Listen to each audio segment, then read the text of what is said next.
Welcome alpha. சங்கீதம் 27:13 வசனத்தை தியானிப்போம். நானோ ஜீவனுள்ள தேசத்திலே கர்த்தருடைய நன்மையை காண்பேன் என்று விசுவாசியாதிருந்தால் கெட்டு போயிருப்பேன்.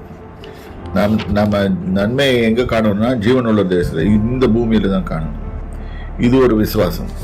ஸோ இந்த விசுவாசத்தை நாம் இந்த மாதிரி விசுவாசிக்கலைன்னா நான் கெட்டு போயிருப்பேன், நான் அழிஞ்சு போயிருப்பேன். நான் விசுவாசிக்கிறேன். இன்றைக்கும் நம்ம எல்லாரும் சேர்ந்து விசுவாசிப்போம். நம்ம ஜீவனுள்ள தேசத்தில் கர்த்தருடைய நன்மையை காண்பேன் என்று சொல்லி விசுவாசிக்க வேண்டும்.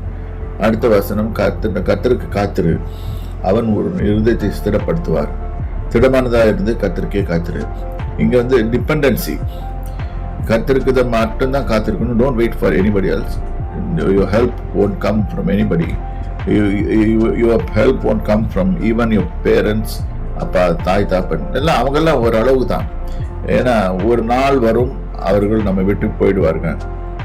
நான் தவற சொல்லலை, நான் எதை மீன் பண்ணி சொல்கிறேன்னா, ஒரு நாள் அவங்களோட காலம் முடியும். அன்றைக்கி நம்ம தாப்பன் தாயும் எதிர்பார்த்துருக்க முடியாது. நம்ம வாழ்க்கையை நம்ம திறந்து போகணும். அதான் இந்த உலகத்தில் நம்ம வந்ததும் தனியாக தான் இருக்க முடியும். அவர் ஒரு இது அது மற்றதெல்லாம் இந்த உலகத்தில் வந்து நம்மளோட சேர்ந்து கொண்டதுங்க, அதுக்கெல்லாம் போயிடும். ஃப்ரெண்ட்ஸ் அப்புறம் எல்லாருமே போயிடுவாங்க. ஆனால் கர்த்தர் மட்டும்தான் நிலைத்திருப்பார். கர்த்தருக்கு காத்திரு, அவர் உன் இருதயத்தை ஸ்திரப்படுத்துவார். திடமானதாக இருந்து கர்த்தருக்கே காத்திரு. அதுதான் வசனம் சொல்லுது. நம்ம பலன் பண்ணணும். கர்த்தர்னா நம்ம பார்க்க முடியாது, ஆனால் கர்த்தருடைய மகிமையை உணர முடியும், அவருடைய அபிஷேகத்தை உணர முடியும், அவருடைய பிரசன்ஸை உணர முடியும். அவர் எப்போவுமே நம்மளோடு இருப்பார். கர்த்தருடைய நாமத்துக்கு ஸ்தோத்திரம்.